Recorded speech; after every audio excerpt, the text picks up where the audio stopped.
پھر اس ایمان کو تقویت پہنچانے اللہ سے جڑنے کے لیے نماز ہے کہ نماز پہلی امتوں کو 2 نمازیں، ہمیں 5۔ پہلی امتوں کی مسجد کوئی نہیں، ہماری مسجد۔ پہلی امتوں کی اذان کوئی نہیں، ہمیں اذان ملی۔ اور اذان اتنا بڑا عمل بنا دیا میرے نبی نے کہ آپ نے فرمایا کہ اذان دینے والا قیامت کے دن سب سے اونچے مقام پر کھڑا ہوگا۔ حضرت علی فرمایا کرتے تھے کاش میں اللہ کے نبی سے حسن حسین کے لیے مسجد نبوی کی اذان مانگ لیتا، یہ حضرت علی فرمایا کرتے تھے۔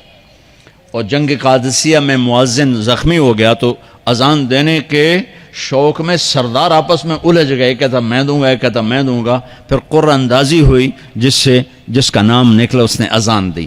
حضرت عمر فرمایا کرتے تھے اگر میں امیر المومنین نہ ہوتا، اگر میں خلیفہ وقت نہ ہوتا تو میں مسجد نبوی کا مؤذن بننا پسند کرتا۔ کسی کو اذان نہیں ملی، ہمیں اذان۔ پہلا مؤذن بلال بنا، پہلے مؤذن اللہ نے بلال کو یہ عزت عطا فرمائی۔ دنیا میں یہ ہے اور آخرت میں یہ ہے کہ میرے نبی نے فرمایا کہ جب جنت میں جانے کا وقت آئے گا نا تو جنت کی میرے لیے سواری لائی جائے گی، میں اس سواری پہ بیٹھوں گا تو اس کی جو وہ رسی ہوگی نا وہ ایسے نیچے گر جائے گی، یہ نیچے گرے گی۔ اس رسی کے یعنی اس کی جو لگام ہوتی ہے نا وہ نیچے گرنے کا مطلب ہے یہ ایسے نیچے گر گئی۔ اب نیچے گرنے کا مطلب ہے کہ اس کی ڈرائیونگ میرے نبی نے نہیں کرنی، کوئی آنے والا ہے، کوئی ڈرائیور آنے والا ہے جو رسی پکڑ کے چلے گا، کوئی کوچبان آنے والا ہے جو اس کو پکڑ کے چلے گا۔ رسی کا گرنا ایک انڈیکیشن ہے کہ کوئی نصیب والا اب آئے گا۔ جب آپ کی سواری کھڑی ہوگی، رسی نیچے ہے، تو اب سب کی گردنیں ایسے ہوں گی، کون، سب قیاس کر رہے کون۔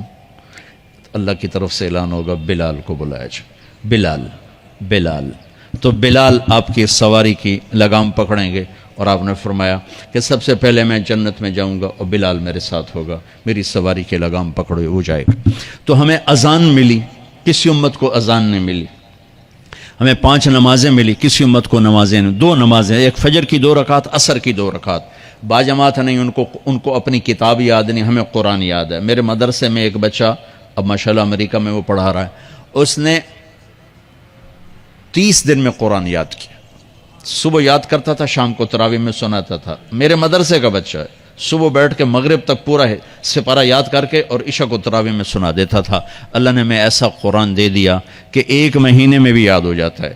3 دن میں بھی ایک بزرگ نے یاد کیا، 3 دن میں قرآن یاد کیا۔ اللہ نے ہمیں قرآن کی دولت عطا فرمائی، پڑھنے کے لیے 5 نمازیں عطا فرمائی، تہجد کی نماز عطا فرمائی، اوابین کی نماز دی، اشراق کی نماز دی، چاشت کی نماز دی۔ نماز کے کتنے دروازے کھول دیے۔ اور میرے نبی کی آخری نصیحت تھی میری امت نماز نہ چھوڑنا، نماز نہ چھوڑنا، نماز نہ چھوڑنا۔ اور اس 14 صدی میں کوئی موقع ہے نماز چھوڑنے کا تو وہ میرے نبی کے نواسے کی کربلا کا ہے کہ جب ظلم بھی انتہا پر تھا اور مظلوم بھی اپنی آخری حدوں پر تھا، اور کائنات نے نہ ایسا ظلم دیکھا، نہ ایسے مظلوم دیکھے، نہ ایسی پاکیزہ ہستیاں دیکھی، نہ ایسے درندے دیکھے۔ تو سورج ڈھلا، نماز کا وقت ہوا ہے، تو آپ نے سبحان اللہ، آپ نے زہیر سے فرمایا کہ شمر سے کہو نماز پڑھنے دے، نماز پڑھنی ہے، امت کو پیغام دینا ہے کہ یہ کسی حال میں چھوڑنے کا کام نہیں ہے۔ تو انہوں نے آگے بڑھ کے شمر سے کہا نماز پڑھنے دو، انہوں نے کہا نہیں نماز نہیں پڑھنے دیں گے، ہماری تلوار چلے گی۔ انہوں نے واپس آ کر کہا جی وہ کہہ رہے ہیں ہم جنگ نہیں روکیں گے، تلوار چلے گی۔ تو پھر یہ نہیں فرمایا اچھا چلو ٹھیک سر دیو، فرمایا اچھا آدھے نماز پڑھو آدھے جنگ کرو۔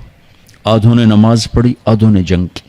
پھر انہوں نے جنگ کی اور پہلوں نے نماز پڑھی، اور عصر سے پہلے سب کے سر کٹ کے نیزوں پہ چڑھ گئے۔ یہ وہ ہستیاں ہیں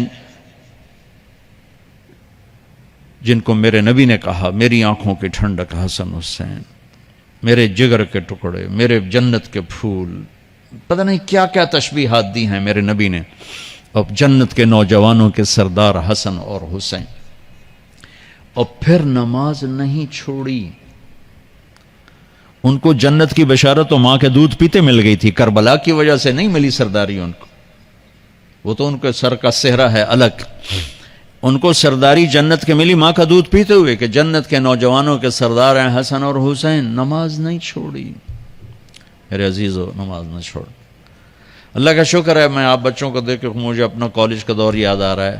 ہمارے دور میں ایک نعیم الدین صاحب گورنمنٹ کالج لاہور میں تبلیغ کا کام کرتے تھے، اور وہ اکیلے ہی نماز پڑھتے تھے، کوئی نمازی نہیں ہوتا تھا،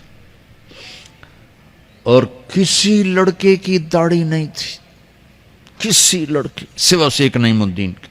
اب ہر کالج میں جائے داڑھیوں والے بچے نظر آتے ہیں، ٹوپیوں والے بچے نظر آتے ہیں، کوئی لڑکی کے سر پہ دوپٹہ نہیں ہوتا تھا، کوئی ایجوکیشن تھی۔ اب لمز جیسی یونیورسٹی میں بھی لڑکیاں پورے برقعے میں ہوتی ہیں، حجاب میں ہوتی ہیں، نقاب میں ہوتی ہیں۔ جہاں برائی کا گراف اوپر گیا تو نیکی کا بھی اوپر گیا، جہاں برائی کا لیول اگر بڑھا ہے تو نیکی کا لیول بھی بڑا ہے۔ اتنا بڑا میری نسل کا مجمع اللہ کی بات سن رہا ہے، یہ اس دور میں کوئی تصور نہیں کر سکتا تھا۔